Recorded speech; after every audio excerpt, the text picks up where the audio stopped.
Salam dostlar. Kanalımıza və yeni videomuza, yeni dərsimizə xoş gəlmisiniz. Bu gün sizə HTML-in başlanğıc etiketlərini göstərəcəm.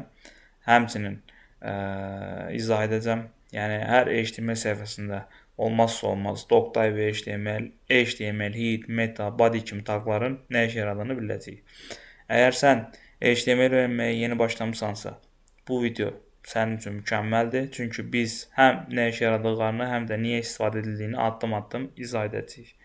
Videonu sonuna qədər izləməyi tövsiyə edirəm. Başlayaq.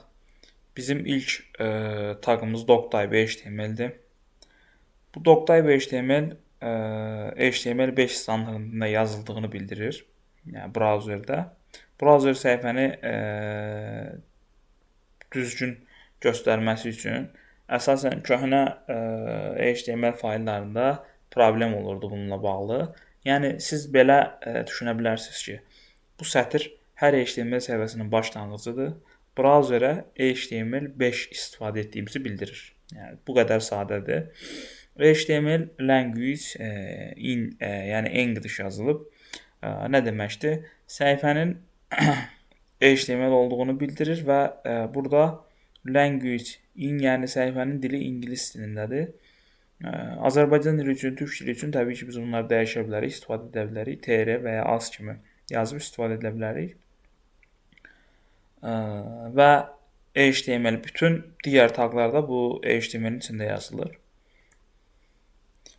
Yəni bütün səhifəni əhatə edir bu taq və brauzerə də hal-hazırda bu language yazılıb, hansı ki bu səhifənin dilini bildirir.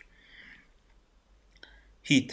Head bizim səhifənin görünməyən hissəsidir, amma məlumatları özündə saxlayır. Yəni görünməyən, amma vacib məlumatları özündə saxlayır, belə bilin. Məsələn, burada title var, başlıqdır. Brauzerdə yuxarı hissədə görsənən addır, bu title-da görsənilir.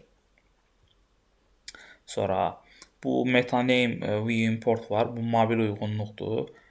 Burada with device bu genişliyidir. Bu initial scale isə bu başlanğıc böyüklüyüdür. UTF-8 isə UTF-8 nədir?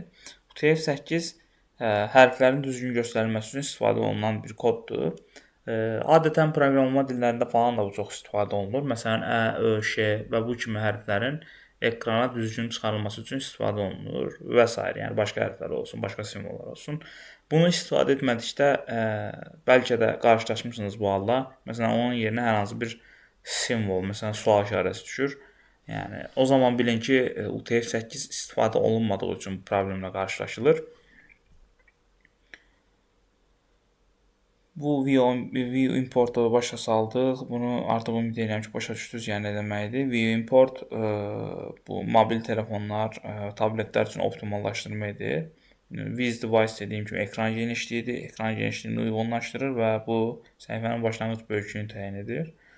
Bu sətr də olmadan, bunlar olmadan, yəni biz mobil cihazlarda məsələn bizim səhifəmiz çox böyük və ya tam tərsi çox kiçik ola bilər.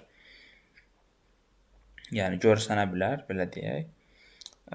Və bizim body'miz, body təqləri bizim gördüyümüz bütün məzmun buraya yazılır. Məsələn, body'nin içində biz mətn, şəkil, video və s. kimi, yəni hər şey body'nin içinə, yəni bir çox şey body'nin içində olur. Body bölməsi istifadəçinin gördüyü hər şeyi özündə tutan bir təqlərdir. Ümid edirəm ki, bu izah etdiklərimi başa düşdünüz. Artıq növbəti dərslərdən biz bunlar üzərində real olaraq praktika etməyə başlayacağıq. Yəni kodları yazmağa başlayacağıq. Beləliklə bu dərsimizdə HTML səhifəsinin başlanğıc etiketlərini öyrəndik. Artıq biz bilirik ki, hər HTML faylında doctype HTML, HTML, head, body, yəni bunlar mütləq olmalıdır və hər birinin öz əhəmiyyəti var. Əgər videonu bəyəndinizsə, like düyməsinə basmağı unutmayın, kanalımıza abunə olun və bildirişləri açın ki, növbəti dərsləri qaçırmayasınız. Şərhlərdə suallarınızı verə bilərsiniz, mən onları cavablandıraram. Növbəti videoda görüşənədək HTML öyrənməyə davam edin.